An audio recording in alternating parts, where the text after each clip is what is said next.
আসসালামু আলাইকুম আপুরা, আরেকটা নতুন প্রোডাক্টের ভিডিও নিয়ে চলে আসলাম আপনাদের কাছে। এটার একটা ছোট করে শর্টস দিয়েছিলাম এবং ভালো রেসপন্স পেয়েছি, তাই ভাবলাম ফুল ভিডিওটা করিয়ে ফেলি।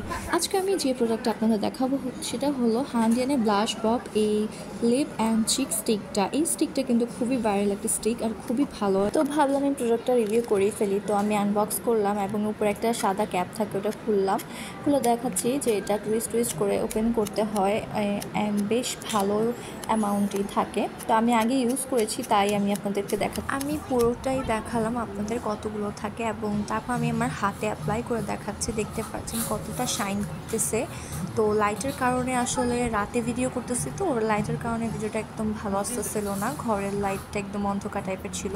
এবং তারপর আমি অনেক চেষ্টা করতেছি যাতে ভালো করে বোঝাতে পারি। তো দেখতেই পাচ্ছেন কতটা শাইন করতেছে। তো আমি আরও ভালো করে দেখানোর চেষ্টা করতেছি। এটা শেড নাম্বার 4 ছিল। তো আমি এটা দিয়ে ভিডিও করলাম, ইনশাল্লাহ সবগুলোরই করব, সবগুলো শেডসের। তো দেখতে পাচ্ছেন কতটা শাইন করতেছে। আর এটা কিন্তু আপনারা লিপসেও হাইলাইটার হিসেবে ইউজ করতে পারেন, এবং চিক্সে তো অবভিয়াসলি করতে পারবেন। একটা পিঙ্কিশ কালারও দিবে, সাথে হাইলাইটারও কাজ করবে। সো আলাদা করে হাইলাইটার লাগাতে হবে না। আর এইটার প্রাইস কিন্তু খুবই বাজেট ফ্রেন্ডলি, অনলি 400 টাকায় পেয়ে যাচ্ছেন।